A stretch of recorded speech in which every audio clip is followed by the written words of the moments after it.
Welcome to news 360. నేను మీ పవన్ కృష్ణమూర్తి. కూటమి ప్రభుత్వం 100 రోజులు పూర్తి చేసుకుంది.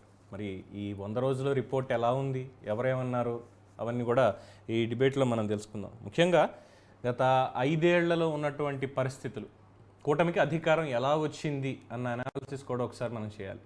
గత 5 ఏళ్లలో కేవలం బటన్లు నొక్కడం మాత్రమే, ఐ రిపీట్ అగైన్, బటన్లు నొక్కడం మాత్రమే చేసినటువంటి మాజీ ముఖ్యమంత్రి, ప్రస్తుత పులివెందుల ఎమ్మెల్యే జగన్మోహన్ రెడ్డి, నేను మొత్తం అందరికీ కూడా నేనేదో చేసేసాను, అసలు దేశంలో ఎవరు చేయనటువంటి సంక్షేమాన్ని నేను చేశాను, ప్రతి ఒక్కళ్ళకి కూడా ఆర్థిక పరిపుష్టి కల్పించేశాను అని చెప్పి కేవలం ఓటు బ్యాంక్ రాజకీయాలు చేశాడు అనడానికే నిదర్శనం ఈరోజు ఆయనకి మిగిలినటువంటి 11.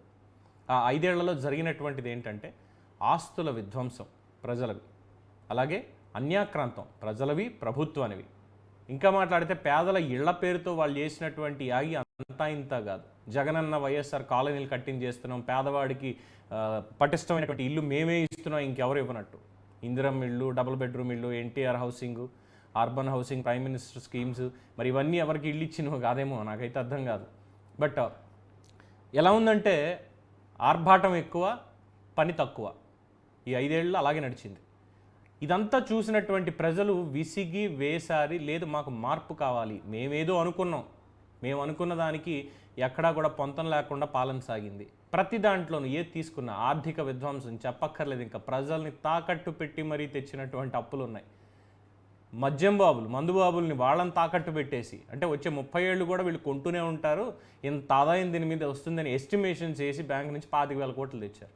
ఇది కాకుండా కార్పొరేషన్ల పేరుతోటి రోడ్డు పేరు మీద రోడ్ డెవలప్మెంట్ సెస్ అని ఇంకొకటి వేసి, దాని మీద పెట్రోల్ సెస్ ఇవన్నీ వసూలు చేసి ప్రజల్ని ఎంత పిండాలో అంత గట్టిగా పిండేసి ఇష్టం వచ్చినట్టు, ఇక రక్తం కూడా మిగలదేమో ఆ టైప్లో అందరినీ పిండి కేవలం కొంతమందికి మాత్రమే తన ఓటు బ్యాంక్ అనుకున్న వాళ్ళకి మాత్రమే పంపిణీలు చేసుకుంటూ బటన్లు నొక్కుతూ, అది కూడా అప్పులు చేసి, ఆదాయం రాష్ట్ర ఆదాయం ఎడిపోతుందో తెలియదు, అసంఖ్యాకంగా పెట్టుకున్నటువంటి సలహాదారులు, అవుట్సోర్సింగ్ ఉద్యోగులు, మొత్తం అన్ని సొంత సంస్థలకి, సొంత వాళ్ళకి పెట్టుకున్నటువంటి దోచి పెట్టడాలు, ఇవే జరిగాయి తప్పితే 5 ఏళ్లలో వచ్చినటువంటి కంపెనీలెన్ని, ఇచ్చినటువంటి ఉద్యోగాలెన్ని, ఉపాధి లేదు. వ్యవసాయ సంగతి సరే, రైతుని మ్యూజియంలో పెట్టడం తప్పితే ఏం మిగిలింది లేదు 5 ఏళ్లలో కూడా. ఇక ఇరిగేషన్, మొత్తం అన్నీ ఏ సెగ్మెంట్ తీసుకున్నా సరే అన్నిట్లోనూ అట్టర్ ఫెయిల్యూర్గా నిలిచింది తప్పితే ఇంకొకటి లేనే లేదు అనడంలో ఏమాత్రం అతిశయోక్తి లేదు. ఇది ప్రజలు చెప్పినటువంటి విషయం. మనం జరిగినటువంటి ఎన్నికల్లో ప్రజలు ఇచ్చినటువంటి తీర్పు. చాలిక మిమ్మల్ని చూసాం, ఇలాంటి రాజకీయ నాయకులు ఉండకూడదు, మీకు రాజకీయాలు అనవసరం అని చెప్పి కూర్చోబెట్టారు. అయినా సరే ఇంకా అబద్ధ ప్రచారాలు ఇవే నడిపిస్తున్నారు, అది వేరే విషయం అనుకోండి. సో ఇవన్నీ చూసి ప్రజలకి ఇది కాదు పాలన అంటే, అలాగే అభివృద్ధి అంటే ఇది కాదు, సంక్షేమం అంటే ఇది కాదు, చేయాల్సిందిగో ఇది అని చెప్పి హామీలు ఇచ్చి కూటమి, Telugu Desam party, Janasena, Bharatiya Janata party, NDA అధికారంలోకి వచ్చింది. ప్రజలు చాలా భారీ మ్యాండేట్ ఇచ్చారు, 164 ఏకంగా. ఇంత మ్యాండేట్ ఇచ్చే వాళ్ళని అధికారంలో కూర్చోబెడితే ఈ 100 రోజుల్లో వాళ్ళు చేసింది ఏంటి, ఈ 100 రోజుల్లో వాళ్ళకి ఎన్ని మార్కులు ఇవ్వచ్చు? పరిపాలన పరంగా చంద్రబాబు రాజకీయానికి, ఆయన పరిపాలన తీరుకి, ఆయన మంత్రివర్గానికి, ప్రస్తుతం ఉన్నటువంటి మంత్రివర్గాన్ని అందరికీ కలిపి 100కి ఖచ్చితంగా 95 మార్కులు ఇవ్వచ్చు. ఎస్, ఎందుకంటే ఈ 95లో డే 1 నుంచి వాళ్ళు పనిలోనే ఉన్నారు తప్పితే ఎక్కడ రెస్ట్ తీసుకున్నది లేదు. ఈ 5% ఎందుకు తగ్గింది అని అంటే, వాళ్ళు ఇచ్చినటువంటి సూపర్ 6 హామీలు మెల్లమెల్లగా అమలు చేస్తున్నారు. దాని మీద మాత్రమే ఎక్కువగా ఇప్పుడు చర్చ జరుగుతుంది కాబట్టి ఆ 5% అనేది పరిపాలన పరంగా తగ్గింది. అఫ్కోర్స్ అది ముందు సరి చేసుకోకపోతే పొద్దున ప్రజలే తీర్పిస్తారు, వాళ్ళు ఇచ్చినటువంటి సూపర్ 6 హామీలు కావచ్చు ఇవన్నీ. అయితే ఈ 100 రోజుల్లో కూడా ఇచ్చింది మాట ఇచ్చినట్టే నిలబెట్టుకున్నది. ఖచ్చితంగా 1వ తేదీనే జీతాలు, 1వ తారీఖు ఒకవేళ సెలవు దినం ఉంటే 30వ తేదీనే జీతాలు ఇచ్చే విధంగా, అలాగే పెన్షన్లు, సామాజిక పెన్షన్లు ఏవైతే ఇస్తున్నారో అది కూడా పెంచినటువంటి పెన్షన్లు, 4,000 రూపాయల పెన్షను, అలాగే 3 నెలల కాలంలో ఎన్నికలకు ముందే ఇచ్చారు కాబట్టి ఆ 3 నెలలది కలిపి మొదటి నెలలోనే 7,000 రూపాయల పెన్షన్ అనేది ఇవ్వడం, అది అభినందనీయం. నిజంగానే గట్స్ ఉండాలి. అది అప్పు తెచ్చి ఇచ్చారా, ఆదాయం నుంచి తీసిచ్చారా, ఎలాగా కేంద్రం ఇచ్చినటువంటి పన్నుల వాటా నుంచి ఇచ్చారా, మొత్తానికి ఇచ్చారు. ఏదో 250 రూపాయలు పెంచుకుంటా పోతాను అనుకున్నట్టయితే డెఫినెట్గా కాదు. అలాగే అవసరం లేని వ్యవస్థల్ని కూడా పక్కన పెట్టారు. అవసరం లేదు అనుకున్నటువంటి వ్యవస్థల్ని పక్కన పెట్టారు. ముఖ్యంగా పవన్ కళ్యాణ్ గురించి చెప్పుకోవాలి. పంచాయతీరాజ్ శాఖ తీసుకొని చాలా సాహసమే చేశారు అని చెప్పి అందరూ అనుకున్న తన మార్క్ అనేది పరిపాలనలో చాలా స్పష్టంగా చూపిస్తున్నారు. పంచాయతీ లెవెల్ నుంచి ఏ విధంగా డెవలప్మెంట్కి మనం తోడ్పడాలి అని చెప్పి పంచాయతీల్ని బలోపేతం చేయడానికి ప్రభుత్వ పరంగా అట్ ద సేమ్ టైం మొన్న వచ్చినటువంటి వరదల్లో 400 పంచాయతీలకి ఒక్కొక్క ₹1,00,000 చొప్పున 4 కోట్ల రూపాయలు అని ఇవ్వడం, ఆయనకి ఆ శాఖల మీద అటవీ శాఖ కావచ్చు వీటి మీద ఆయనకున్నటువంటి మక్కువని, ఆయన బాధ్యతని, నేర్చుకోవాలన్న తత్వాన్ని కూడా ఆయన బయట పెట్టుకున్నారు. ఇక నారా లోకేష్ ప్రజా దర్బార్లు నిర్వహిస్తూ మంగళగిరిలో, అలాగే రాష్ట్రంలో ఎక్కడ పర్యటిస్తే అక్కడ ఒక సదస్సు లాంటిది నిర్వహిస్తూ ప్రజల నుంచి డైరెక్ట్గా కంప్లైంట్స్ ఏమైనా ఉంటే తీసుకోవడం, వాళ్ళకి ఏమైనా సర్వీస్ ఏం కావాలన్నది, అలాగే యువగళం పాదయాత్రలో తను ఇచ్చినటువంటి హామీల్ని ఒక్కొక్కటిగా నెరవేర్చుకుంటూ రావడం, ఇవన్నీ కూడా చూస్తూనే ఉన్నాం. అంటే ఇది పొగడాలో లేదు పూర్తి స్థాయిలో విమర్శించాలా అంటే తప్పున్న చోట ఖచ్చితంగా విమర్శిస్తాం. ముఖ్యంగా వచ్చినటువంటి మైనస్లు, కోనేటి ఆదిమూలానికి సంబంధించినటువంటి ఇష్యూ కావచ్చు, అలాగే గుంటూరులో ఎమ్మెల్యే గారి భర్త ఏదో చేస్తున్నారు అక్కడ ఈ ఇసుక కాంట్రాక్టులకు సంబంధించి, అలాగే కొంతమంది ఇసుక కాంట్రాక్టులకి సంబంధించి, ఇసుక పంపిణీకి సంబంధించి నేతల చేతుల్లోనే ఉన్నాయి ఇప్పటికీ కూడా అని. ఎందుకంటే దానికి నిన్న జరిగినటువంటి మీటింగ్లో చంద్రబాబు నాయుడే మొత్తం ఎమ్మెల్యేలందరికీ కూడా చెప్పారు, ఏ ఒక్కరూ కూడా అసలు ఇసుక పంపిణీ వ్యవస్థలో వేలు పెట్టొద్దు, ఎవరూ జోక్యం చేసుకోవద్దు అని. అంటే ఇప్పటివరకు కాస్త కోస్త జోక్యం చేసుకున్నట్టే అన్నటువంటి ఆరోపణలు వినిపిస్తున్నాయి. ఏం చేస్తాం, ప్రతి ఒక్కళ్ళకి ఉంటుంది కదా. ఎస్, డెఫినెట్గా తప్పు చేసిన వాళ్ళకి ఖచ్చితంగా శిక్షించాల్సిందే, ఆ విషయంలో కూడా అందులో అయితే డౌట్ లేదు. సో ఓవరాల్గా ఈ 100 రోజుల రిపోర్ట్ వాళ్ళు ఎన్ని మార్కులు ఇచ్చుకుంటారు కూటమి ప్రభుత్వం మొత్తానికి అని తెలపడానికి, ఈ రిపోర్ట్ ప్రకారం వాళ్ళు ఏం చేశారు, అసలు ఈ 100 రోజుల్లో ఇచ్చినటువంటి హామీలన్నీ నెరవేర్చడానికి ప్రయత్నాలు చేస్తున్నారా, ఇంకా ఏం చేయబోతున్నారు, వీటన్నిటికీ సంబంధించి కూటమి ప్రతినిధిగా ఈరోజు తెలుగుదేశం పార్టీ అనుబంధ విభాగం తెలుగు యువత రాష్ట్ర ఉపాధ్యక్షుడు సిహెచ్ రామ్మోహన్ నాయుడు గారు మనకి గెస్ట్గా అందుబాటులో ఉన్నారు. వారిని అడిగి తెలుసుకుందాం. రామ్, నమస్తే అండి. నమస్కారం sir. So 100 days first complete చేసుకున్నారు. సో ఈ 100 daysకి సంబంధించి మీ మీద చాలామంది అప్రిసియేషన్ ఇచ్చేవాళ్ళు ఉన్నారు, అట్ ద సేమ్ టైం విమర్శలు కూడా చేసేవాళ్ళు ఉన్నారు. ఆ విమర్శలు ఏంటనేది నేను చెప్తా. అప్రిసియేషన్ అయితే ప్రజలందరి దగ్గర నుంచి, ముఖ్యంగా మొన్న ఎదుర్కొన్నటువంటి ఆ విపత్తుని ఎలా ఎదుర్కొన్నారు, ఎంత కష్టపడి పని చేశారు, వచ్చినటువంటి ఆరోపణలన్నిటికీ ఎలా సమాధానం చెప్తూ వచ్చారు, వీటన్నిటి మీద కూడా ప్రజలందరి నుంచి కూడా అభినందనలు అయితే వస్తున్నాయి. సో ఓవరాల్గా ఈ 100 daysని మీరు ఎలాగా అభివర్ణిస్తారు, ఏం చేశారు మీరు అసలు 100 days? ఖచ్చితంగా అండి. 100 రోజులు మంచి పరిపాలన అయితే నారా చంద్రబాబు నాయుడు గారు అందించారని చెప్పి 5 కోట్ల మంది జనాభా అయితే నమ్ముతున్నారు. మీరు చూశారు, ఏదైతే ఎలక్షన్కి ముందు ఏదైతే కమిట్మెంట్స్ కూటమి ప్రభుత్వం కమిట్మెంట్ ఏదైతే ఇచ్చిందో, కమిట్మెంట్ లో భాగమైన ప్రతి కార్యక్రమాన్ని కూడా ఈరోజు పూర్తి చేసే దిశగా ఈరోజు తెలుగుదేశం పార్టీ వెళ్తుంది. ఈరోజు మీరు చూసుకుంటే సుమారు ఆంధ్ర రాష్ట్రం మొత్తం మీద కూడా ఈరోజు అన్నా క్యాంటీన్స్ సుమారు 175 అన్నా క్యాంటీన్స్ కూడా ఈరోజు మనం ఆంధ్ర రాష్ట్రం మొత్తం మీద ఓపెన్ చేసుకోవడం జరిగింది. ఈరోజు పేదవాడికి పట్టెడు అన్నం పెట్టాలన్న ఒక ఆలోచన ఏదైతే మనం చేసామో, ఆ ఆలోచనలో భాగంగా ఈరోజు ప్రతి ఒక్కరికి కూడా ₹5 అన్నం పెట్టాలని చెప్పి ఒక ఆలోచనకు వచ్చి ఈరోజు అన్నా క్యాంటీన్స్ అన్ని కూడా ఓపెన్ చేయడం జరిగింది. అందులో మరొక విషయం ఏంటంటే, అన్నం తినే పేదవాడే కాదు, అన్నం తినే ప్రాంగణం కూడా అందంగా ఉండాలని చెప్పి ఒక ఆలోచన చేసి ఈరోజు అన్నా క్యాంటీన్ అద్భుతంగా డెవలప్మెంట్ చేసి, గత 5 సంవత్సరాల్లో సైకో జగన్మోహన్ రెడ్డి ప్రభుత్వంలో అన్నా క్యాంటీన్లు పూర్తిగా మూత పెట్టి, అన్నా క్యాంటీన్ సంబంధించిన అన్ని కూడా ఈరోజు చెత్త చెదారంగా తయారు చేస్తే, మళ్ళీ నారా చంద్రబాబు నాయుడు గారు అధికారంకి వచ్చిన తర్వాత ఈరోజు అద్భుతమైన అన్నా క్యాంటీన్ ఓపెన్ చేయడం జరిగింది. అలాగే మీరు చూసుకుంటే సుమారు 16,500 మందికి మెగా డిఎస్సి చేసి ఉపాధ్యాయులకు పోస్టులు భర్తీ చేయడం జరిగింది. అలాగే ఇంకో విషయం ఏంటంటే, ఏదైతే ఉద్యోగస్తులకి కానీ, లేకపోతే ఏదైతే నిరుపేదలకు కానీ, లేకపోతే ఏదైతే పెన్షన్దారులు ఉన్నారో వారికి నేరుగా 1వ తారీఖు మరి సచివాలయ సిబ్బందితో కానీ, అలాగే తెలుగుదేశం పార్టీ నాయకులతో వెళ్ళి ఈరోజు నేరుగా వారికి అందించడం జరుగుతుంది. అదే కాకుండా ఏదైతే గతంలో మరి ఏదైతే నిన్నగాక మొన్న విజయవాడలో ఏదైతే ప్రమాదం జరిగిందో, ఆ ప్రమాదంలో కూడా 10 రోజులు నారా చంద్రబాబు నాయుడు గారు అక్కడే బస్సులో కూర్చొని ఈరోజు మళ్ళీ విజయవాడను చక్కదించిన పరిస్థితి మన అందరూ 5 కోట్ల మంది ఆంధ్రులు చూశారు. అదే కాకుండా ఈరోజు స్వచ్ఛందంగా ప్రజలందరూ కూడా వచ్చి స్వచ్ఛందంగా కూడా ఈరోజు మరి నారా చంద్రబాబు నాయుడు గారికి ఈరోజు డొనేషన్లు ఇచ్చే పరిస్థితి. ఇదే కాకుండా మరి ఏదైతే ల్యాండ్ టైటిలింగ్ యాక్ట్ ఏదైతే జగన్మోహన్ రెడ్డి గారు పెట్టారో ఆ ల్యాండ్ టైటిలింగ్ యాక్ట్ ను కూడా ఇమీడియట్ గా రద్దు చేసి నేరుగా వారికి ప్రజలకు న్యాయం చేసే పరిస్థితి మనం చూసాం.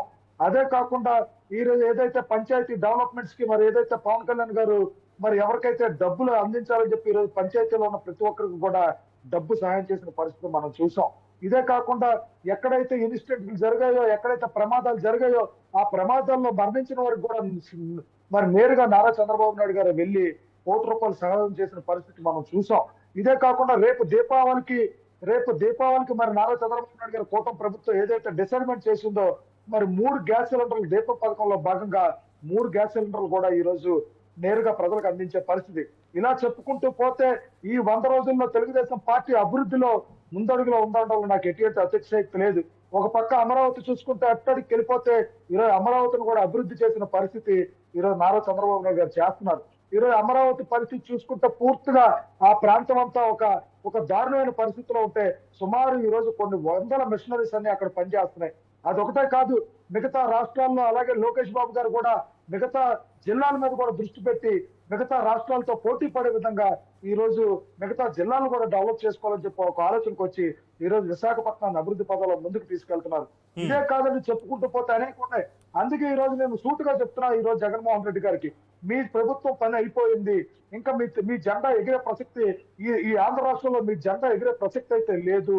అందుకే ఈ రోజు మంచి ప్రభుత్వం, మా తెలుగుదేశం పార్టీ మంచి ప్రభుత్వం అని చెప్పి ఒక మంచి కార్యక్రమాన్ని తీసుకొని ఈ రోజు నేరుగా సచివాలయ సిబ్బందులతో అందరితో వెళ్ళి ఈరోజు ప్రజలతో అయితే రామ్ అయితే ఇక్కడ వైసీపీ నుంచి ముఖ్యంగా మీ 100 రోజుల పరిపాలన మీద ఒక 8 ప్రశ్నలు వాళ్ళు సంధిస్తున్నారు. 1 by 1 వెళ్దాం ఒక్కొక్క దానికి. సో ఇక్కడ వాళ్ళు ఫస్ట్ మాట్లాడింది ఏంటంటే ఈ ప్రాంతాలకు వరదలు వస్తే ప్రజల్ని కాపాడలేక చేతులు ఎత్తేసిన మీరు మీ పాలన గురించి ఇది మంచి ప్రభుత్వం చెప్పుకోవడానికి సిగ్గనిపించడం లేదా? వరదల్లో 60 మందికి పైగా చనిపోయిన వాళ్ళ కుటుంబాలకి ఏం సమాధానం చెప్తారు? ఇది మొదటి ప్రశ్న వాళ్ళది. దీన్ని మీరే ఉంటారు సార్. ఒకటి, వరదలు వచ్చిన తర్వాత జగన్మోహన్ రెడ్డి గారు అదే విజయవాడ ప్రాంతానికి వచ్చారు. విజయవాడ ప్రాంతానికి వస్తే ఒక ప్రెస్ రిపోర్టర్ సంబంధించిన ఒక ప్రెస్ రిపోర్టర్ ఆయన్ని మీ వైసీపీ ప్రభుత్వం, మీ వైసీపీ పార్టీ గతంలో ఇలాంటి సమస్యలు వస్తే, మీరు 5 ఏళ్ళు ముఖ్యమంత్రిగా ఉండేటప్పుడు గతంలో ఇలాంటి సమస్యలు వస్తే మీరు ఏనాడైనా సరే ప్రజలతో రోడ్డు మీద తిరిగి ప్రజలతో ఏమైనా న్యాయం చేశారని అడిగితే దానికి సమాధానం చెప్పాల. అలాగే మీ వైసీపీ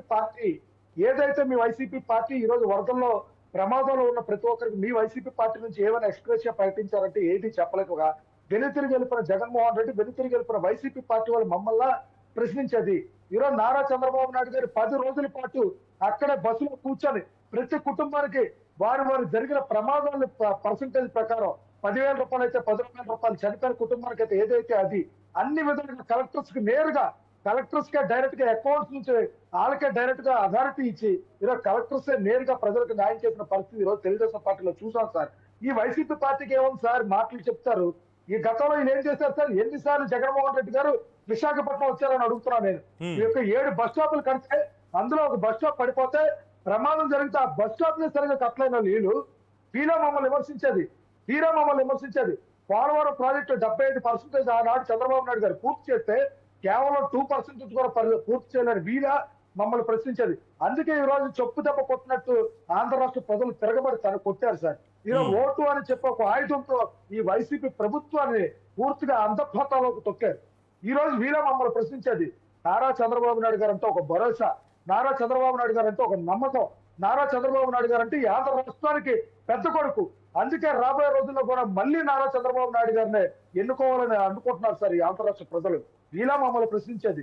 నేను సూటుగా అడుగుతున్నా, సిగ్గుండాలి జగన్మోహన్ రెడ్డి గారికి. తిట్లీ తుఫాను వస్తే ఏం చేశారండి? ఆనాడు తిట్లీ తుఫాను వస్తే ఏం చేశారు?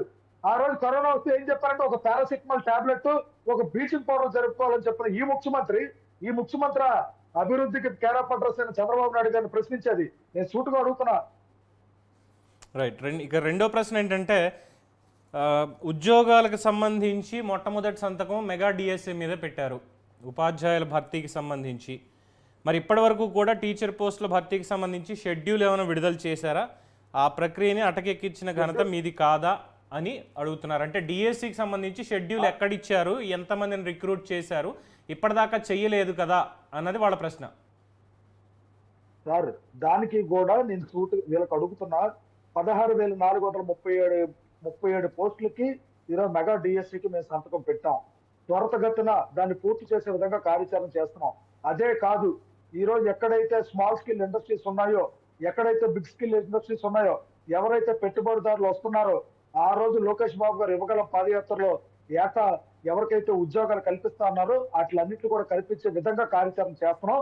దానికి పూర్తి కార్యాచరణ చేస్తున్నాం, రెడీ కూడా చేస్తున్నాం. సో డిఎస్సీలకు సంబంధించి అదైతే ఇక విద్యా వ్యవస్థకి సంబంధించి సిబిఎస్ఈ, టోఫెల్, ఐబీ వంటి అత్యుత్తమ విద్యా విధానాలు రద్దు చేయడం ద్వారా విద్యారంగాన్ని పూర్తిగా తిరోగమనం పట్టించింది మీరు కాదంటే విద్యా వ్యవస్థలో సమూల ప్రక్షాళన అని చెప్పి లోకేష్ అంటున్నారు. ఓ పక్కన అది అంటూనే గతంలో తీసుకొచ్చినటువంటివి ఈ టోఫెల్, ఐబీ ఇలాంటి వాటిని పక్కన పెట్టేశారు, అది మరి మంచిది కాదు కదా అనేది వాళ్ళ ఆరోపణ. సార్ వీళ్ళకి సిగ్గుండాలి సార్ మాట్లాడడానికి. మీరు సిగ్గుండాలని అడుగుతున్నా. ఆ రోజు నాడు నేడు పేరు చెప్పి పాఠశాలకు రంగులు వేసుకొని కొన్ని కోట్ల రూపాయలు మాఫియా చేసి ప్రభుత్వం డబ్బులు దోచుకున్న జగన్మోహన్ రెడ్డి అడుగుతున్నాడు. ఈరోజు పేదవాడికి మంచి ఎడ్యుకేషన్ కావాలి. ఈరోజు కొన్ని ప్రభుత్వ పాఠశాలలో పిల్లలు వెళ్ళట్లేదు, అందరూ కూడా ప్రైవేట్ స్కూల్స్ కి వెళ్తున్నారు. అలా కాదు, ప్రభుత్వ పాఠశాలలు కూడా అభివృద్ధి చేయాలని చెప్పి ఒక ఆలోచనకు వచ్చి ఎడ్యుకేషన్ రంగంలోనే ఒక కొత్త కార్యక్రమానికి నాంది పలికిన నారా లోకేష్ వీళ్ళు విమర్శించేది. నేను అడుగుతున్నా ఈరోజు జగన్మోహన్ రెడ్డిని, ఈ రోజు మీరు ఎడ్యుకేషన్ చూస్తే పూర్తిగా అక్కడికి వెళ్ళిపోయింది సార్. ఈ రోజు అనేకమైన పాఠశాలలో చాలా మంది స్టూడెంట్స్ ప్రభుత్వ పాఠశాలకు రాలేని పరిస్థితి. ఈ రోజు అందుకే లోకేష్ బాబు గారు కొత్తగా కార్యాచరణ చేసి ఒక డిజిటల్ సిస్టమ్ తీసుకొచ్చి ప్రతి ఒక్కరికి కూడా చదువుకున్న స్టూడెంట్స్ కి సైకిల్స్ ఇవ్వాలి, మెరుగైన వైద్యం ఉండాలి, లేకపోతే వారికి రావాల్సిన మెరుగైన వసతులు రావాలి, అలాగే వాళ్ళకి కల్పించాల్సిన కార్యాచరణ కల్పించాలి, కొత్త ఎంప్లాయ్మెంట్ కల్పించాలని చెప్పి ఒక కార్యాచరణ చేసి ఈ రోజు అభివృద్ధి పదంగా స్కూల్స్ ని ప్రభుత్వ పాఠశాలలు అభివృద్ధి చేయాలని చెప్పి ఒక ఆలోచనకు వస్తే ఇలా సార్ మమ్మల్ని ప్రశ్నించేది. సిగ్గుండాలి సార్ జగన్మోహన్ రెడ్డి గారు. నేను డైరెక్ట్ గా ఓపెన్ గా అడుగుతున్నా, ఓపెన్ ఛాలెంజ్ ఇస్తున్నా. గతంలో ఎవరైతే విద్యాశాఖ మంత్రి ఉన్నారో వైసీపీ ప్రభుత్వంలో రమ్మనండి, ఓపెన్ డెబేట్ కి రమ్మనండి, కూర్చొని మాట్లాడదాం. వాళ్ళు చేసిన అభివృద్ధి ఏంటో చూపిస్తాను. ఈ రోజు మీరు చేస్తున్న లోకేష్ బాబు గారు చేస్తున్న అభివృద్ధి ఏంటో స్ట్రైట్ గా అడుగుతాను. ఈరోజు రమ్మనండి. ఈ రోజు కేవలం ఒంటెత్తు పోకడాలకు వెళ్ళి ఏదైతే చంద్రబాబు నాయుడు గారు ప్రజల్లోకి వెళ్ళిపోతున్నారు, ఏదైతే హామీలు ఇచ్చారో ఆ హామీని మనం పూర్తి చేయలేకపోయాం. గతంలో 3,000 రూపాయలు పెన్షన్ ఇస్తారని మనం చెప్పి 5 సంవత్సరాలు డ్రామా ఆడాం. కానీ వచ్చిన మొదటి నెల నుంచే మరి ఏదైతే 7,000 రూపాయలు ఇస్తామో 7,000 రూపాయలు ప్రతి పేదవాడికి ఇచ్చి ఈరోజు 4,000 రూపాయల పెన్షన్ 1వ తారీఖు ఉదయాన్నే నేరుగా వారికి అందిస్తుంటే వీళ్ళు ఓర్చుకోలేక ఈరోజు తెలుగుదేశం పార్టీ విమర్శించిన పరిస్థితి.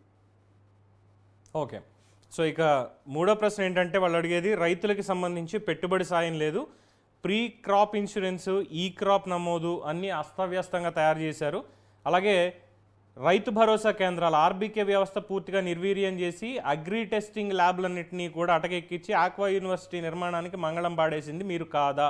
అంటే మొత్తం వ్యవసాయ రంగానికి రైతుల నుంచి ఆక్వా వరకు అన్నీ కూడా మీరే సర్వనాశనం చేశారు ఈ 100 రోజుల్లోనే పూర్తి స్థాయిలో నాశనం చేశారు అని అంటున్నారు. దానికి మీరేం చెప్తారు? సార్ వైఎస్ఆర్ సిపి అంటే మీరు ఏదో పైనున్న వైఎస్ జగన్మోహన్ రెడ్డి లేకపోతే వాళ్ళ నాన్నగారు తండ్రి గారు అయినటువంటి స్వర్గీయ రాజశేఖర రెడ్డి అనుకుంటున్నారు. కాదు, అసలు వైఎస్ఆర్ సిపి పార్టీ పేరులోనే రైతులకు న్యాయం చేయాల్సిన పరిస్థితి ఉంది. కానీ ఈరోజు రైతులకు ఏం న్యాయం చేసిందా సార్? గతంలో ఎవరికైనా న్యాయం చేసిన పరిస్థితి ఉందా? ఈరోజు రైతులను ఆదుకోవడంలో పవన్ కళ్యాణ్ గారు కానీ నారా చంద్రబాబు నాయుడు గారు కానీ చాలా సిస్టమ్ గా ఉన్నారు. ఎవరికి ఏ కష్టం వచ్చినా సరే రైతు అనేవాడు కన్నీరు పెట్టుకోకూడదు, రైతుకి సరైన న్యాయం చేయాలి, రైతులకు రావాల్సిన ఏవైతే ఉన్నాయో బకాయిలన్నీ పూర్తిగా చెల్లించాలి. అందుకే కొత్తగా సీడ్స్ కానీ ప్రతిదీ కూడా ఈ రోజు ఎక్కడైతే మన స్టాకేజ్ పాయింట్స్ ఉన్నాయో అన్ని పాయింట్స్ కూడా ఈ రోజు అభివృద్ధి చేసే విధంగా కార్యాచరణ చేస్తున్నారు.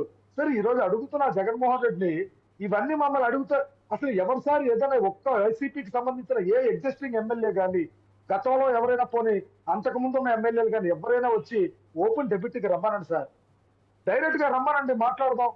ఇవన్నీ మమ్మల్ని ప్రశ్నించే ముందు అన్ఫార్చునేట్లీ వాళ్ళని పిలుస్తుంటే డిబేట్లకి రావడానికి ఎందుకు జంకుతున్నారో తెలియట్లేదు, భయపడుతున్నారు సార్. ఈరోజు భయపడే పరిస్థితి. ఈరోజు రాష్ట్రం మనం అనకూడదు కానీ ఈరోజు రాష్ట్రం ఎలా ఉందో పరిస్థితి అందరికీ తెలుసు. గతంలో జగన్మోహన్ రెడ్డి గారు పూర్తిగా నాశనం చేశారు. 5 సంవత్సరాల్లో సర్వనాశనం చేశారు ఈ రాష్ట్రాన్ని. సర్వనాశనం చేస్తే కానీ మళ్ళీ చంద్రబాబు నాయుడు గారు అయితేనే గాడిలో పెడతారని చెప్పి ఆయన ముఖ్యమంత్రిగా ప్రమాణ స్వీకారం చేసిన కాడ నుంచి ఏనాడైనా సరే ఒక్క పూటైనా సరే ఆయన ఫ్యామిలీతో గడిపారా సార్? ఈనాటికి కూడా ఈ క్షణం వరకు కూడా ఈ ప్రజలు బాగుండాలి, ఈ 5 కోట్ల మందికి న్యాయం చేయాలి, మళ్ళీ ఆంధ్రప్రదేశ్ చిత్రపటంలో మళ్ళీ ఆంధ్రప్రదేశ్ ను ఉన్నతమైన స్థానానికి తీసుకెళ్లాలని చెప్పి ప్రపంచ పటంలో ఒక ఆలోచనకు వచ్చింది నారా చంద్రబాబు నాయుడు గారు. ఈరోజు అందుకే ప్రతి ప్రాంతానికి వెళ్ళినా ఎక్కడికి వెళ్ళినా సరే ప్రజలు హర్షద్వారాలు మోగిస్తున్నారు. ఈరోజు ఎక్కడికి వెళ్ళినా సరే నేరుగా వారి చేతికి వెళ్తుంటే ఆనంద బాష్పాలు పొందుతున్నారు సార్. ఈరోజు ఇవన్నీ తట్టుకోలేక లోకేష్ గారు రెడ్ బుక్ చూస్తూ భయపడుతున్నారు. వస్తా రెడ్ బుక్ దానికి వస్తా. ఇంకా కొన్ని ప్రశ్నలు ఉన్నాయి. ఏంటంటే సరే, ఇక్కడ రైతులకు సంబంధించి అంటే పవన్ కళ్యాణ్ గారు కూడా మొన్న రైతులకు సంబంధించి చాలా విషయాలు చెప్పడం జరిగింది. అది కూడా వైఎస్ఆర్సీపీ ఆరోపణలు తప్పితే ఇక్కడ ఇందులో ఏం లేదనేది రైతులు కూడా చాలామంది చెప్పారు.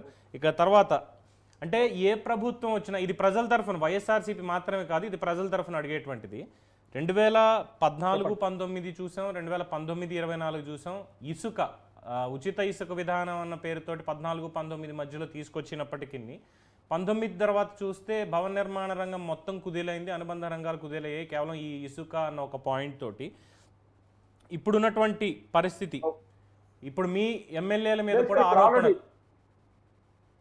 ఇప్పుడు ఇసుక ఆల్రెడీ సఫిషియెంట్ గా దొరుకుతుంది. ఆల్రెడీ అదే అంటే ఈ ఇసుక పాలసీ అనౌన్స్ చేసి ఉచిత ఇసుకని ఎప్పటి నుంచి ఇస్తారు ఏంటి అన్నటువంటి దాని మీద కార్యాచరణ ఇవన్నీ ముఖ్యమంత్రి గారు అనౌన్స్ చేసినప్పటికీ కూడా ఇప్పటి వరకు మీ నేతలు 40 లక్షల టన్నుల ఇసుక దోపిడీ చేసింది వాస్తవం కాదా అని వైఎస్ఆర్సీపీ ప్రశ్న అయితే, మరి అందులో ఎంత వాస్తవాలు ఉన్నాయని మీరు చెప్పాలి. రెండోది, ఇది నిజంగా అంటే ఒకటి రామ్మోహన్ గారు పొరపాటు ఉంది అంటే ఇది పొరపాటు ఇక్కడ జరిగి ఉండొచ్చు అనడం తప్పలేదు. ఎందుకంటే తప్పు జరిగిన చోట ఒప్పుకోవడం తప్పలేదు. ఇసుకకు సంబంధించి మీ కూటమి ఎమ్మెల్యే ఒకానొక దినపత్రిక విలేకరులకి స్ట్రైట్గా వార్నింగ్ ఇచ్చినటువంటి సంఘటనలు కూడా చూసాం. సో ఇవి భవిష్యత్తులోనైనా సరే ఆగిపోతే బెటర్ అనేటువంటి సూచన. ఎందుకంటే ఇంకా 100 రోజులు అయింది కాబట్టి. అవును సార్, ప్రభుత్వం చర్మాంకంలో అయితే లేదు. 100% మీరు చెప్పిన దానికి నేను అగ్రీ సార్. ఎక్కడైనా సరే లోకేష్ గారు కానీ, చంద్రబాబు నాయుడు గారు కానీ, పవన్ కళ్యాణ్ గారు కానీ ఎక్కడైనా సరే అవినీతి జరిగితే క్షమించే మనుషులని అడుగుతున్నా సార్. నేను ఈరోజు నారా చంద్రబాబు నాయుడు గారికి మత్స్యన్న చంద్రుడా నేను అడుగుతున్నా. ఎక్కడైనా సరే ఎటువంటి ఎమ్మెల్యే ఎలాంటి తప్పు చేసినా మీరు చూశారు. ఒక ఎమ్మెల్యే ఏదో ఒక చిన్న విషయంలో తప్పు చేస్తే ఆన్ ది స్పాట్ లో సస్పెండ్ చేసిన పార్టీ తెలుగుదేశం పార్టీ. చిన్న విషయం అనకండి అనవసరంగా మళ్ళీ తర్వాత మిమ్మల్ని విమర్శిస్తారు. చిన్న విషయంగా చాలా పెద్ద విషయం. బట్ డెఫినెట్ గా నిర్ణయం తీసుకోవడం మాత్రం ప్రతి ఒక్కళ్ళు స్వాగతిస్తున్నారు. మరి తర్వాత చర్యలు ఏంటనేది చూడాలి. అటువంటి విషయంలో తప్పు చేస్తేనే ఈ రోజు సస్పెండ్ చేస్తే తెలుగుదేశం పార్టీ గతంలో కొన్ని కోట్ల రూపాయలు, 100 లక్షల కోట్ల రూపాయలు దోచుకున్న వీరిని ఏం చేయాలి సార్? వీరిని ఏం చేయాలి? ఈ రోజు మీరు చూసారో లేదో 2 రోజుల క్రితం నుంచి ఒక న్యూస్ హల్చల్ అవుతుంది. ఈ రోజు తిరుపతి లడ్డు పరిస్థితి ఏంటి సార్? ఈ రోజు తిరుపతి వెంకన్నను కూడా మోసం చేసిన పరిస్థితి వైసీపీ ప్రభుత్వం కాదా? నేను అడుగుతున్నా ఈరోజు సూటిగా సుబ్బారెడ్డిని. గతంలో ఏం చెప్పారు వీళ్ళు? ఈరోజు అక్కడ కూడా అన్యాయం చేసే పరిస్థితి, అక్కడ కూడా మోసం చేశారు. ఎందుకే సార్ వీళ్ళు ఇలాంటి వారు కాబట్టే, వీళ్ళు ఇలాంటి ప్రభుత్వాన్ని నడిపారు కాబట్టే అందుకే ఈరోజు 5 కోట్ల మంది జనాభా చెప్పు దెబ్బ కొట్టారు. ఓటాను ఒక ఆయుధంతో చెప్పు దెబ్బ కొట్టి ఈరోజు కూర్చోబెట్టిన పరిస్థితి. డెఫినెట్ గా దాంట్లో మాట్లాడదాం. అది ఎందుకు వాళ్ళకి రిజల్ట్ ఇచ్చారు, మీకు ఎందుకు ఇచ్చారు అన్న దాంట్లోనే ముందు ఈ ప్రశ్నలకు సమాధానాలు వచ్చేస్తే ఫైనల్గా కంక్లూజన్ ఇవ్వచ్చు. ఇక రెండోది ఏంటంటే కక్ష సాధింపులు. ఈ విషయంలో యాజ్ అ జర్నలిస్ట్ నేను కూడా కొన్ని మాటలు అనొచ్చు. బట్ కక్ష సాధింపు అన్నదానికి ఏ పార్టీ అతీతం కాదు. జరిగినటువంటి గొడవలు కావచ్చు, ఇతరత్ర ఉన్నవి, అవి రాజకీయంగా అనేక చోట్ల జరిగాయి. దాన్ని కూడా నేను ఎవరి మీద ఆపాదించట్లేదు. కానీ ఇక్కడ వాళ్ళు అడిగేటువంటి ప్రశ్న, మీ ప్రభుత్వం వచ్చిన తర్వాత మాత్రమే ముఖ్యంగా వైఎస్ఆర్సీపీ మీద కక్ష సాధింపులు, హత్యలు, హత్యాయత్నాలు, దాడులు, ఆస్తుల విధ్వంసం తప్ప సంక్షేమం ఎక్కడ జరిగింది? ఆంధ్ర రాష్ట్రాన్ని అత్యాచార ఆంధ్రప్రదేశ్గా మార్చింది మీరు కాదని వాళ్ళే ఒక పేరు కూడా పెట్టేశారు. మరి సార్ ఇదే జగన్మోహన్ రెడ్డి గారు మరి ఆ రోజు చంద్రబాబు నాయుడు గారిని ఏమని చేశారు సార్? ఏమని రాశారు? నారావారి రక్త చరిత్రను రాశారు. ఇదే జగన్మోహన్ రెడ్డి గారు సొంత బాబాయ్, సొంత కుటుంబంలో మర్డర్ జరిగితే సొంత బాబాయ్, సొంత చెల్లి ఈరోజు రోడ్డెక్కి నాకు న్యాయం చెయ్యండి రా బాబు అని ప్రశ్నించుకుంటే 5 సంవత్సరాలు ముఖ్యమంత్రిగా ఉన్న జగన్మోహన్ రెడ్డి ఏం న్యాయం చేశాడని అడుగుతున్నా.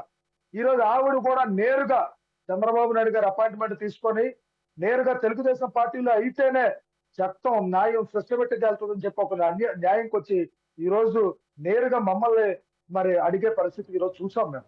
ఈ రోజు వీరా సార్ ఎక్కడ సార్ హత్యలు?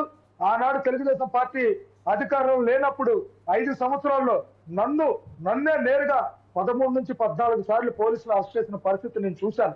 నా కుటుంబం కూడా భయభ్రాంతులకు గురయ్యారు. ప్రతిరోజు ఏ రోజు వచ్చి పోలీసు వాళ్ళు ఇంటి తలుపులు కొడతారో తెలియని పరిస్థితి, ఏ రోజు వచ్చి ఈ పోలీసు వారు తీసుకెళ్లి అరెస్ట్ చేస్తారో తెలియని పరిస్థితి. జగన్మోహన్ రెడ్డి గారు విశాఖపట్నం వస్తే ఆ నాయకులను అరెస్ట్ చేసేవారు. అభివృద్ధి మీద దృష్టి ఉండేది కాదు. తెలుగుదేశం పార్టీ నాయకుడు ఏ రోజైతే జగన్మోహన్ రెడ్డిని అడిగి ప్రశ్నిస్తారేమో చెప్పి భయపడి కనీసం మమ్మల్ని ఎయిర్పోర్ట్ లో కూడా వెళ్ళకుండా మమ్మల్ని అడ్డుకున్న పరిస్థితి మీరు చూడలేదా సార్? గతంలో మేము 5 సంవత్సరాలు భరించలేదా సార్? ఈ రోజు ఈలే సార్ మాకు ప్రశ్నిస్తున్నారు. నారా చంద్రబాబు నాయుడు గారు ఇప్పటికీ కూడా ఈ రోజుకి ఈ క్షణం వరకు కూడా మీరెవరు కూడా అభివృద్ధి మీద దృష్టి పెట్టండి, ప్రజలకు న్యాయం చేసే విధంగా వెళ్ళండి తప్ప హత్యా రాజకీయాలకి తావు లేదు. తెలుగుదేశం పార్టీ అంటే అభివృద్ధి, సంక్షేమం ఈ రెండిట్ల మీద దృష్టి పెట్టాలి. ఈ రెండు తెలుగుదేశం పార్టీకి జోడెద్దులు బండి అని చెప్పిన మహనీయుడు సార్ నారా చంద్రబాబు నాయుడు గారు. ఈరోజు ఈ జగన్మోహన్ రెడ్డి సార్ మమ్మల్ని అడిగేది, ఈ జగన్మోహన్ రెడ్డి హత్యా రాజకీయానికి శ్రీకారం చుట్టింది మేమా? ఈరోజు జగన్మోహన్ రెడ్డి ఉండేటప్పుడు ఎంతమంది తెలుగుదేశం పార్టీ నాయకులు అన్యాయం అయిపోయారో, ఎంతమంది ప్రాణాలు గొంతులు కోసారో ఒక్కసారి వెనక్కి తిరిగి చూసుకోమని చెప్పండి సార్. ఎదుటి వారిని ప్రశ్నించేటప్పుడు మన కింద మచ్చ ముందు వెతుక్కొని ఎదుటి వారిని ప్రశ్నించాలని చెప్పి ఈరోజు వైసీపీ పార్టీ నాయకులకు నేను హెచ్చరిక జారీ చేస్తున్నాను. కబద్దారు గుర్తు పెట్టుకోండి, మీరు ఏదైతే ప్రతి తెలుగుదేశం పార్టీ నాయకులకి ఏదైతే మీరు అన్యాయం చేశారో వారందరూ ఉసురు మీకు కంపల్సరీగా తగులుతుంది. అది తగిలింది ఆల్రెడీ. అందుకే ఈరోజు చెప్పు దెబ్బ కొట్టి 11 సీట్లుగా పరిమితం చేశారు. ఆ 11 సీట్లకు కూడా ఈరోజు కాపాడుకున్న పరిస్థితులు ఎక్కడున్నారు సార్? వారు కూడా ఈ రోజు ఎక్కడో స్టేట్మెంట్ చూశారు, జెండా మూసేస్తే బెస్ట్ అట. వైసీపీ పార్టీ జెండా మూసేస్తే బెస్ట్ అని వైసీపీ ఎమ్మెల్యేలు, గతంలో ఉన్న ఎమ్మెల్యేలు ఈరోజు స్టేట్మెంట్ ఇచ్చిన పరిస్థితి. ఒక్కొక్క టైప్ ఎమ్మెల్యే, ఒకడేమో అరగంట అంటాడు, ఒకటి గంట అంటాడు, ఒక ఎమ్మెల్సీ ఏమో వేరే ఎమ్మెల్యేతో తిరుగుతాడు. ఏంటి సార్ ఇది? గతంలో ఈ జగన్మోహన్ రెడ్డి ప్రభుత్వాలు అన్ని అన్యాయం చేసి ఒకడు కోరుకుంటు మంత్రి ఏంటి? వీళ్ళందరినీ జనం మర్చిపోయారా? నేను అడుగుతున్నా. ఈరోజు మమ్మల్ని ప్రశ్నిస్తున్నారు. ఈరోజు స్వచ్ఛమైన రాజకీయాలు చేస్తుంది తెలుగుదేశం పార్టీ, నిజాయితీగా రాజకీయం చేస్తుంది. పేదవాడికి పట్టిన అన్నం పెట్టాలని అన్న క్యాంటీన్ ఓపెన్ చేస్తాం, పేదవాడికి 4,000 రూపాయలు నేరుగా పెన్షన్ ఇవ్వాలని తెచ్చాం, గ్యాస్ సిలిండర్ 3 ఉచితంగా ఇవ్వాలనుకుని ఇస్తున్నాం. త్వరలోనే మరి ఏదైతే ఆర్టీసీ ఉచిత సిస్టాన్ని పెట్టామో అది కూడా పూర్తి చేసే విధంగా కార్యాచరణ చేస్తున్నాం. పంచాయతీల కానుంచి ప్రతి ప్రాంతాన్ని డెవలప్మెంట్ చేయాలని చెప్పి రోడ్లు, భవనాలు అన్ని పూర్తిగా డెవలప్ చేసే విధంగా కార్యాచరణ చేస్తున్నాం. ఇలా భోగాపురం ఎయిర్పోర్ట్ త్వరితగతిన పూర్తి చేయాలని చెప్పి, ఒక ఇంటర్నేషనల్ ఎయిర్పోర్ట్ కావాలని చెప్పి, మన్యం జిల్లా కాబట్టి మన్యంలో గతంలో కష్టపడి అల్లూరి సీతారామరాజు పేరు పెట్టాలని చెప్పి ఈరోజు ప్రపోజల్ తీసుకొచ్చి ఈరోజు భోగాపురం ఎయిర్పోర్ట్ ని మీరు అతి తొందరగా త్వరితగతిన పూర్తి చేసి దానికి అల్లూరి సీతారామరాజు పేరు పెట్టాలని చెప్పి ఆలోచన చేసిన నారా చంద్రబాబు నాయుడు గారు ఇది ప్రశ్నించేది. సిగ్గుండాలి సార్. గతంలో ఎన్టీఆర్ పేరుంటే ఆ ఎన్టీఆర్ పేరు తీసి అక్కడ రాజశేఖర రెడ్డి యూనివర్సిటీ అని చెప్పి హత్యా రాజకీయాలకి, దొంగ రాజకీయాలకి, కక్షపూర్తుల రాజకీయాలకి శ్రీకారం చుట్టింది వైఎస్ఆర్సీపీ పార్టీ. అయితే ఇంకా ఇవి కూడా ఉన్నాయి. ముఖ్యంగా షర్మిల కూడా ఆ ప్రశ్న అడిగారు, నేను దానికి తర్వాత వస్తా. ఇంకొక ప్రధానమైనటువంటి ఎలిగేషన్ ఈ 100 రోజుల్లో మీ కూటమి ప్రభుత్వం మీద వచ్చింది ఏంటి అంటే, ఈ 100 రోజుల పాలనలో 2 ముక్కల్లో చెప్పాలంటే రెడ్ బుక్ రాజ్యాంగం అమలు, అధికారులపై వేధింపులు, మీకు నచ్చని ఐఏఎస్ ఐపీఎస్ అధికారులకి పోస్టింగ్ లేకుండా చేయడం. ఇదే ప్రశ్న ఇంకొకలా కూడా అడిగారు. ప్రజల దృష్టి మరల్చడానికే ఫ్యాబ్రికేటెడ్ కేసులో ఐపీఎస్ అధికారులపై కక్ష సాధింపులకు దిగిన మాట వాస్తవం కాదా? మేబీ ఈ జత్వానీ కేసుకి సంబంధించి ఈ ప్రశ్న అడుగుంటారని అనుకుంటున్నా. సో ఐపీఎస్లకి ఐఏఎస్లకి పోస్టింగ్లు ఇవ్వకుండా మీ ప్రభుత్వం ఎందుకని చెప్పి ఉంచింది అనేది వీళ్ళ అలిగేషన్. సార్ ఒకటి గుర్తుపెట్టుకోండి, గతంలో ఏ ఐఏఎస్లు అయితే, ఏ ఐపీఎస్లు అయితే, ఏ సిఏలు అయితే, ఏ ఎస్ఐలు అయితే తెలుగుదేశం పార్టీ నాయకుల్ని హింసించారో తప్పు చేయకుండా కేవలం వైసీపీ పార్టీని చూసుకొని, వైసీపీ పార్టీలో ఉన్న జగన్మోహన్ రెడ్డిని చూసుకొని, వారి ఎమ్మెల్యేలని, మంత్రులు చూసుకొని ఎవరినైతే ఇబ్బంది పెట్టారో వారిని ఖచ్చితంగా శిక్షిస్తానని చెప్పి కంపల్సరీగా నారా లోకేష్ గారు చెప్పడం వాస్తవం. అయితే రెడ్ బుక్ లో ఏం చేశారు? ఎవడైతే తప్పు చేస్తారో, తప్పు చేసిన వారిని మాత్రమే. మిగతా వాళ్ళు ఎందుకు సార్ రాయలేదు? రెడ్ బుక్ లో మిగతా వాళ్ళ పేర్లు రాయలేదే. ఎక్కడైతే అన్యాయం జరిగిందో, ఎక్కడైతే కక్షపూరితమైన రాజకీయాలు చేశారో, ఎక్కడైతే నిజాయితీగా తెలుగుదేశం పార్టీ నాయకుల్ని అన్యాయంగా ఆ రోజు అరెస్టులు చేశారో, ఎవరి కుటుంబాల్లో అయితే వీధుల పాలు చేశారో వారి పేర్లు మాత్రమే భయపెట్టిన పరిస్థితి తప్ప ఎవరిని కూడా అన్యాయంగా లోకేష్ బాబు గారు ఎవరిని కూడా అన్యాయంగా చేసిన పరిస్థితి లేదు. ఈరోజు రెడ్ బుక్ చూస్తే భయపడుతున్నారు సార్. ఈ రోజు 18 కేసులు 19 కేసులు పెట్టుకొని సుమారు 18 నెలలు 19 నెలలు జైల్లో ఉన్న ఈ జగన్మోహన్ రెడ్డి అన్న నారా లోకేష్ ని ప్రశ్నించడానికి సిగ్గుండాలి సార్. ఈ రోజు జగన్మోహన్ రెడ్డికి అడుగుతున్నా, రెడ్ బుక్ చూస్తే భయపడుతున్నారు. ఈరోజు రెడ్ బుక్ చూస్తే భయపడేది. ఈరోజు లోకేష్ బాబు గారు అంటే నీతికి నిజాయితీకి కట్టుబడి ఉన్న వ్యక్తి. ఆ రోజు మీరు పాదయాత్ర చేస్తే మమ్మల్ని ఎంత ఇబ్బంది పెట్టారో మీరు చూడలేదా సార్? 5 కోట్ల మంది జనాభా చూడలేదు సార్. ఆ రోజు జగన్మోహన్ రెడ్డి గారు పాదయాత్ర చేస్తారంటే స్పెషల్ సెక్యూరిటీ ఇచ్చి పర్మిషన్ మేము ఇచ్చి యాజ్ ముఖ్యమంత్రిగా నారా చంద్రబాబు నాయుడు గారు ఆ రోజు జగన్మోహన్ రెడ్డి గారికి పర్మిషన్ ఇస్తే రాష్ట్రం అంతా మరి పాదయాత్ర చేసి అధికారంకి వచ్చిన మాయ మాటలు చెప్పి అధికారంకి వచ్చారు. కానీ ఏనాడైనా లోకేష్ బాబు గారు ఏనాడైనా సరే వారి తండ్రి కానీ వారి కుటుంబాన్ని కానీ ఎవరిని విమర్శించిన పరిస్థితి ఉందా? ఈరోజు పోలీసులు లోకేష్ బాబు గారు మైక్ లాక్కున్నారు సార్. లోకేష్ బాబు గారు నడిస్తే ఆ పర్మిషన్ ఇవ్వలేదు సార్. వాళ్ళ తండ్రి గారిని అరెస్ట్ చేస్తే కనీసం చూడటానికి వెళ్తానంటే ఆ రోజు బందోబస్తు పెట్టి అడ్డుకున్న పరిస్థితి మీరు చూడలేదా సార్? మరి అటువంటి పోలీసులు ఏం చేయాలి సార్? మీరే చెప్పండి. ఈ రోజు ఒక ఇంట్లో పెద్ద కొడుకు తప్పు చేస్తేనే చిన్న కొడుకు తప్పు చేస్తేనే తల్లిదండ్రులు మందలించిన పరిస్థితి చూస్తే మరి రాష్ట్రానికి పెద్ద కొడుకు అనేటువంటి నారా చంద్రబాబు నాయుడు గారిని అన్యాయంగా మోసపూరితంగా కక్షపూరితంగా అరెస్ట్ చేస్తే ఆ పోలీసులు ప్రశ్నించాల్సిన పరిస్థితి మరి నారా లోకేష్ గారికి లేదా అని అడుగుతున్నా. ఈ రోజు నేను ఖచ్చితంగా అడుగుతాం. ఖచ్చితంగా ఎవరైతే మోసం చేశారో, ఖచ్చితంగా తెలుగుదేశం పార్టీ నాయకులు ఎవరైతే ఇబ్బంది పెట్టారో వారందరినీ కంపల్సరీగా నారా లోకేష్ గారు వదిలే పరిస్థితి లేదు. తప్పు చేసిన ప్రతి ఒక్కరిని కూడా శిక్షిస్తాం. అది తెలుగుదేశం పార్టీలో తప్పు చేసినా సరే వారిని నేరుగా సస్పెండ్ చేయడానికి నారా లోకేష్ గారికి అధికారం ఉంది. దానిలో భయపడే ప్రసక్తి లేదు. అన్యాయం చేస్తే మాత్రం ఒప్పుకునే ప్రసక్తి లేదు. ప్రతి ఒక్కరికి న్యాయం చేయాలి. 5 కోట్ల మంది సంక్షేమ అభివృద్ధి నారా లోకేష్ గారికి ముఖ్యం. వారికి కావాల్సిన ఏదైతే పేదవారికి మంచి చేయాలన్న ఆలోచనలో ఉన్నారు నారా లోకేష్ గారు లాంటి మంచి లీడర్ ఈ 5 కోట్ల మంది జనాభాకు దొరకడం ఈ రోజు మనం చేసుకున్న అదృష్టం. సో ఓవరాల్గా ఈ 100 డేస్లో సరే వైసీపీ అడిగినటువంటి ప్రశ్నలకి సమాధానాలు వచ్చాయి. ఇక ప్రజల పాయింట్ ఆఫ్ వ్యూలో ఉన్న కొన్నింటికి ఏంటంటే ప్రజల దగ్గర నుంచి మీకు వచ్చినటువంటి అభినందనలు దేని మీద వచ్చాయి ముఖ్యంగానే చూస్తే ఈ మొత్తం శ్వేతపత్రాలు ఫస్ట్ ఇమీడియట్గా రిలీజ్ చేయడం, రాష్ట్ర ఆర్థిక పరిస్థితి కానీ లేదు అంటే ఉన్నటువంటి మొత్తం అన్ని వ్యవస్థలకి సంబంధించి 7 శ్వేతపత్రాలు రిలీజ్ చేశారు. ఇరిగేషన్ కావచ్చు, వ్యవసాయం కావచ్చు, ఆర్థిక పరిస్థితి కావచ్చు, అన్నింటి మీద ఇది ప్రజల కళ్ళకి కట్టినట్టుగా చూపించారు అని ఇతరత్ర ఉన్నటువంటి విపక్షాలు ఏవైతే ఉన్నాయో వాళ్ళు కూడా చాలా స్పష్టంగా చెప్తున్నారు. అండ్ ముఖ్యంగా మీ కూటమి ప్రభుత్వానికి Guinness book of world record నుంచి వచ్చినటువంటి ప్రశంస, మొత్తం పంచాయతీరాజ్ శాఖ దీనికి సంబంధించి 13,326 పంచాయతీల్లో ఒకే రోజు గ్రామ సభలు నిర్వహించడం. గత 5 ఏళ్లలో ఇది ఎక్కడ జరగలేదు అన్నది వాస్తవం.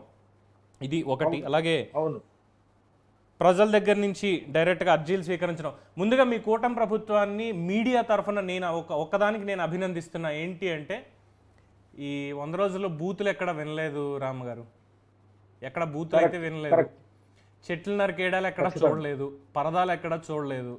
సో వీటికి ప్రజల్లోనే ఉన్నాము అని మీరు చెప్తున్నందుకు గాను, అంటే మాకు 164 ఇచ్చేశారు, ఇంత భారీ మ్యాండేట్ అసలు ఇంకెవరికి లేదు, అధికారం మొత్తం మా చేతుల్లోనే ఉంది, మేము ఎలా ఉంటే ఎవరికి కావాలి, మమ్మల్ని ఎవడు అడుగుతాడు అనేటువంటి ఆ అహంకారం ఇంకా నెత్తికి లేకుండా మేము ప్రజల్లోనే ఉన్నాం నాయన, ప్రజలే మమ్మల్ని ఇక్కడికి పంపించారు అని ప్రజలతోనే ఉన్నందుకు గాను ముందుగా అభినందనలు. సో ఇక షర్మిల కూడా ఒక ప్రధాన ఆరోపణ చేశారు. ఏంటంటే వైఎస్ రాజశేఖర రెడ్డి విగ్రహాల ధ్వంసం, వైఎస్ఆర్ పేరు ఎక్కడుంటే అక్కడ వైఎస్ఆర్ పేరు తొలగించడం, ఇది మరి దిక్కుమాలిన చర్య కాదా అంటూ అన్నారు. అలాగే మీకు 0 మార్కులు ఇచ్చారు. మరి షర్మిల గారు మీరే ఉంటారు. ఎంతైనా రెండు దొందు ఒకటే కదా సార్. నేను అడుగుతున్న ఆ రోజు ఇదే షర్మిల గారు మరి నన్ను నందమూరి తారక రామారావు గారి పేరు తీస్తే మరి ఆ రోజు యూనివర్సిటీకి ఎందుకు ప్రశ్నించలేదు సార్ సొంత అన్ననే? నేను అడుగుతున్నా, అది తప్పని ఎందుకు ఖండించలేకపోయారు? మరి ఇదే సోషల్ మీడియా సాక్షిగా బయటకు వచ్చి ఆ రోజు ప్రశ్నించవచ్చు కదా. రెండోది, ఏదైతే అసెంబ్లీ సమావేశాలు జరిగితే ఒక ప్రతిపక్ష హోదాలో ఉన్న జగన్మోహన్ రెడ్డి ఏనాడైనా అసెంబ్లీకి వచ్చి సరే మీ తెలుగుదేశం పార్టీ ఇంత తప్పు చేస్తుంది, తెలుగుదేశం పార్టీ ఇంత అన్యాయం చేస్తుందని ఎందుకు ప్రశ్నించలేపారు? సిగ్గా. ధైర్యం సరిపోలేదా? లేకపోతే అభివృద్ధిలో నారా చంద్రబాబు నాయుడు గారితో పోటీ పడలేనని చెప్పి బయటకు వచ్చి అసెంబ్లీకి రాలేకపోయారా? ఈ రోజు ఏంటి సార్, ఈ రోజు రాష్ట్రాలు విడిపోయి దేశాల నుంచి బయటకు పారిపోవడానికి ప్రయత్నం చేసి ఎక్కడికో వెళ్ళి చక్క కుటుంబంతో విలాసవంతమైన జీవితం గడపాలన్న ఆలోచన ఉన్న జగన్మోహన్ రెడ్డి, నారా చంద్రబాబు నాయుడు గారు ఈ కుటుంబం కూడా పక్కన పెట్టి పక్కనున్న హైదరాబాద్ కూడా వెళ్లకుండా, పక్కనున్న అమరావతి కూడా వెళ్లకుండా నేరుగా ఈ రాష్ట్రంలో ఏ జిల్లాలో అన్యాయం జరిగితే, ఏ పేదవాడికి కష్టం వచ్చినా, ఏ ఇంటికి కష్టం వచ్చినా, ఎక్కడ వరదల్లో ఏ కుటుంబం నష్టపోయినా నేరుగా వారి కుటుంబాల దగ్గరికి వెళ్ళి వాళ్ళని పరామర్శించి వారికి ఏ న్యాయం చేస్తానని చెప్పి హామీ ఇచ్చిన చంద్రబాబు నాయుడు గారికా పోటీ అని అడుగుతున్నా. ఈరోజు షర్మిల గారికైనా బుద్ధి ఉండాలి కదమ్మా. ఈరోజు షర్మిల గారికి బుద్ధి ఉండాలి. ఈరోజు అందుకే మీరైనా సరే, పోనీ మీరే కాదు, మీ అన్న జగన్మోహన్ రెడ్డే కాదు, ఈరోజు సొంత చెల్లిని తల్లిని కూడా పక్కన పెట్టి వేరే రాష్ట్రాలకు పంపించేసిన జగన్మోహన్ రెడ్డి కోసం, వాళ్ళ తండ్రి కోసం ఆయన మాట్లాడితే ఇంకా నేనేం చెప్పాలండి? గతంలో మీరు చూసారో లేదో, వారి తండ్రిగా అనేటువంటి రాజశేఖర రెడ్డి ఒక గొప్ప చరిత్రగా నాయకుడు అయి ఉండి మరి ఆరోగ్యశ్రీ పెడితే, ఆరోగ్యశ్రీ కూడా తిరుపతిలో ఒక ఇన్సిడెంట్ లో ఆరోగ్యశ్రీ పేరు చెప్పి కొంతమంది డాక్టర్స్, కొంతమంది హాస్పిటల్స్, కొంతమంది ఎమ్మెల్యేలు అక్కడ పేషెంట్ లేకుండా పేషెంట్ పేరు మీద క్రియేట్ చేసి ఆరోగ్యశ్రీ డబ్బుల్ని మరి ఆ రోజు మళ్లించిన పరిస్థితి మన వైఎస్ జగన్మోహన్ రెడ్డి గారు గవర్నమెంట్ లో చూడలేదా? ఆ రోజు నేను ప్రశ్నించాను, ఆ రోజు సూటిగా ప్రశ్నించాను.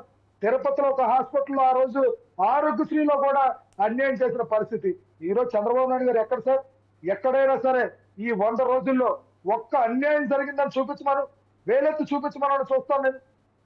ఎక్కడైనా సరే ఈరోజు జరిగే ప్రసక్తి లేదు. కలెక్టర్స్ గాని, ఐఏఎస్లు గాని, ఐపీఎస్లు గాని, ఎమ్మెల్యేలు గాని, ఎంపీలు గాని, మంత్రులు గాని ఎవరైనా సరే ఒక చక్కటి సిస్టమ్, ఒక మంచి అడ్మినిస్ట్రేషన్, ఈ 5 కోట్ల మంది జనాభాకు న్యాయం చేయాలి, మళ్ళీ ఈ ప్రాంతాన్ని అభివృద్ధి చేసుకోవాలి. అటు పక్క తెలంగాణ చూస్తే అభివృద్ధి పదంలో ముందుకు వెళ్ళింది. గతంలో చంద్రబాబు నాయుడు గారు 2 రాష్ట్రాలు కలిసి ఉండేటప్పుడు ఆ రోజు హైదరాబాద్ ఎంత అభివృద్ధి చేశారో, మళ్ళీ ఈ రాష్ట్రాన్ని, ఇక్కడ ఉన్న జిల్లాల్ని అభివృద్ధి పదంలో ముందుకు తీసుకెళ్లాలి. కొత్త ప్రాజెక్టులు రావాలి, కొత్త ఎంప్లాయ్మెంట్ కలగాలి, కొత్త పెట్టుబడిదారులు రావాలి, కొత్త ఆలోచనలు రావాలి, అభివృద్ధి పదాలు అమరావతిని ముందుకు తీసుకెళ్లాలి.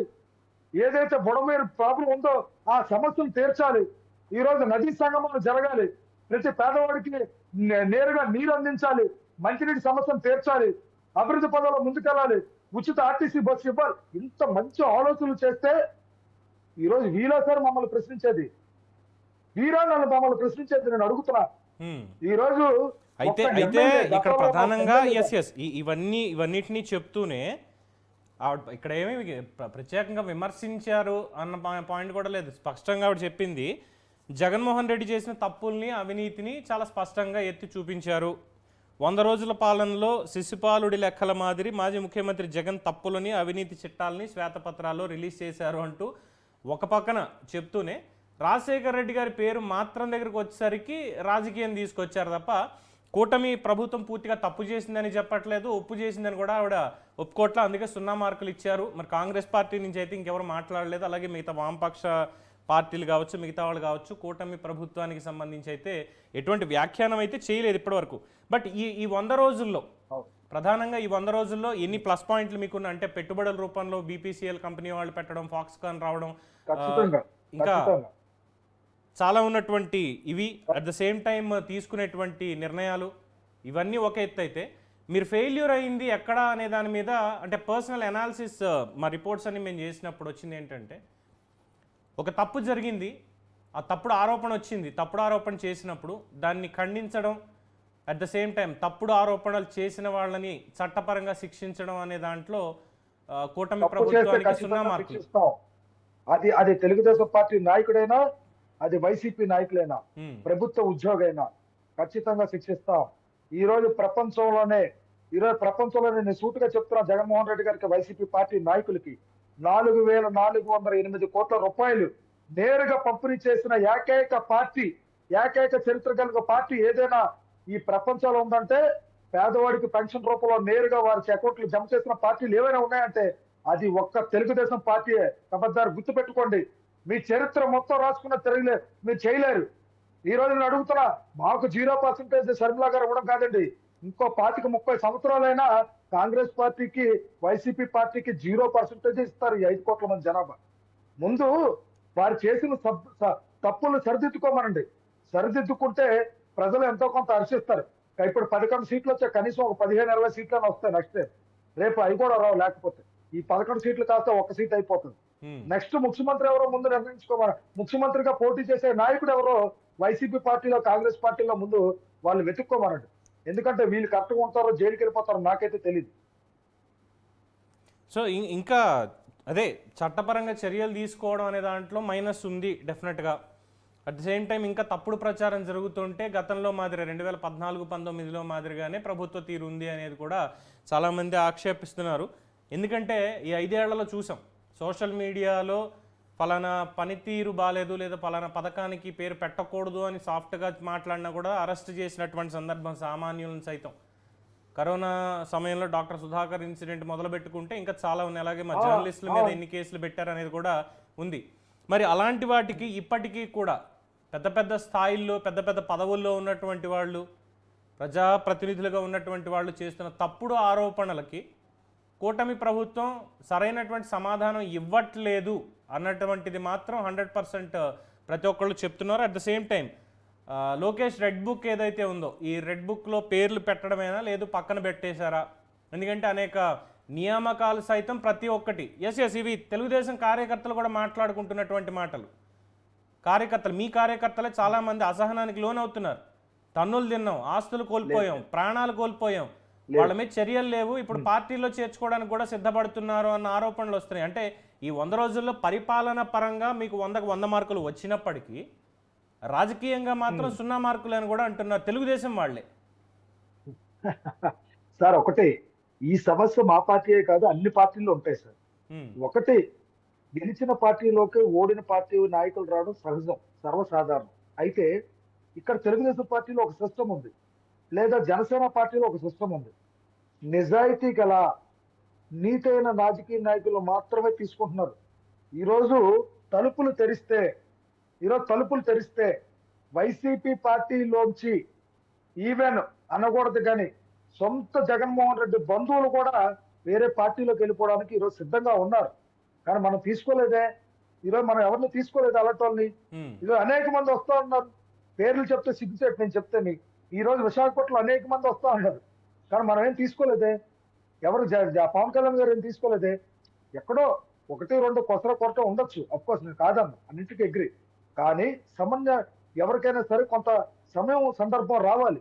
ఈరోజు తెలుగుదేశం పార్టీకి నాయకులు ఇలాగే జరుగుతుంది, టీడీపీ మళ్ళీ తప్పు చేస్తుంది అని అనడంలో అది తప్పు కాదు. 100% కార్యకర్త అనేవాడు ఆ కష్టాలు సుఖాలు బాధలు బరువులు మోసినోడు కాబట్టి కార్యకర్త తపన ఆవేదన 2 ఉంటాయి, నేను కాదన్ను.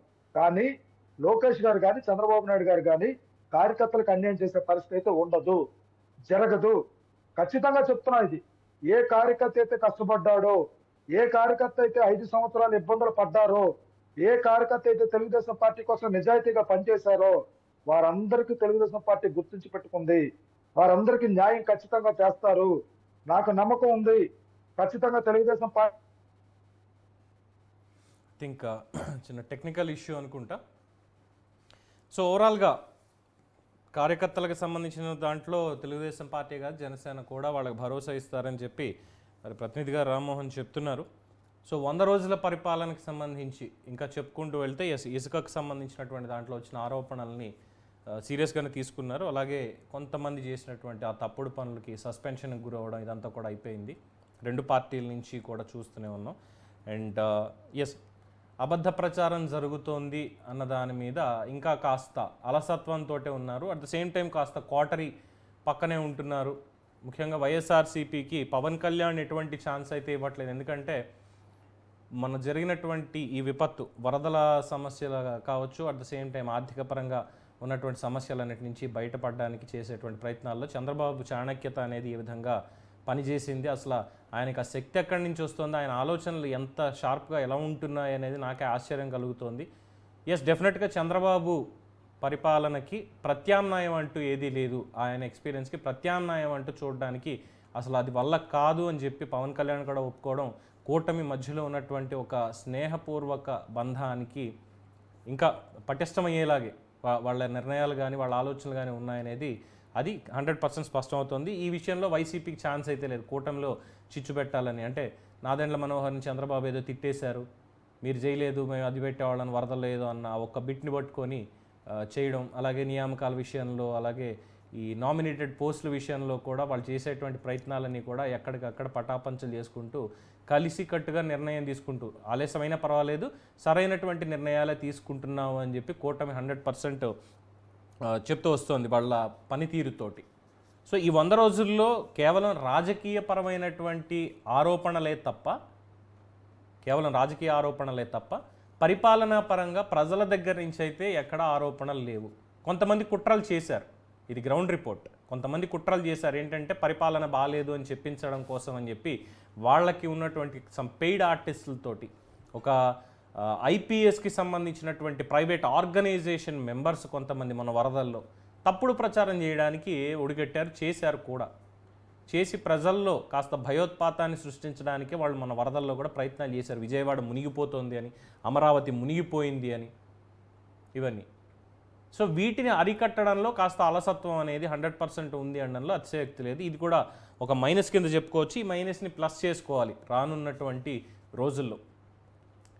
సో కూటమి ఇచ్చినటువంటి హామీలు, ఇక ముఖ్యంగా 6 హామీలు ఏవైతే ఇచ్చారో సూపర్ 6, ఈ 6 హామీల అమలు మాత్రం ఎంత త్వరగా చేయగలిగితే, అంటే పెన్షన్లు ఆల్రెడీ చేశారు, ఇక మిగతావి ఎంత త్వరగా చేయగలిగితే అంత విమర్శల పాలు అనేది తక్కువగా ఉంటుంది అనేది కూడా. అట్ ద సేమ్ టైం సామాజిక బాధ్యతగా ప్రభుత్వం దగ్గర ప్రస్తుతానికి బడ్జెట్ ఎంత ఉంది, రాష్ట్ర అప్పు ఎంత ఉంది, ఆ అప్పులు తీర్చుకుంటూ ఇంకో పక్కన ఆదాయం పెంచుకుంటూ ఎలాగ వీళ్ళు ఇచ్చినటువంటి హామీలు అమలు చేయాలనే దాని మీద వాళ్ళకి సరైనటువంటి సమయం ఇవ్వాలి. ఖచ్చితంగా సమయం అయితే ఇవ్వాలి. ఏదో వచ్చిన వెంటనే మా ఇష్టం అన్నట్టుగా పన్నులు మన మీద బాధలేదు, ప్రజల మీద, అందుకు సంతోషించాలి 100%. అలా కాకుండా ఇక పన్నులు కూడా బాదుకుంటూ వెళ్తామంటే ఇంక వీళ్ళని కూడా ఎవరు ఏం చేయలేరు. అది వాళ్ళకే వాళ్ళ విజ్ఞతగా వదిలేస్తున్నాం. సో ఓవరాల్గా ఇది ప్రజల నుంచి వచ్చినటువంటి మార్కులు అయితే పరిపాలనకి 95 మార్కులు, ఇంకా 5% మెరుగు అవ్వాలి 100కి. ఇక ప్రతిపక్షాలుగా పిలుచుకునేటువంటి వైఎస్ఆర్సీపీ ఇచ్చినటువంటి మార్కులు అయితే 8 ప్రశ్నలు అడిగారు తప్పితే ఎన్ని మార్కులు అని చెప్పలేదు. మొత్తం 100 రోజుల పాలన మొత్తం మోసాలే అంటూ జగన్మోహన్ రెడ్డి స్టేట్మెంట్. ఆయనకు అర్హత ఉందో లేదో నాకైతే తెలియదు.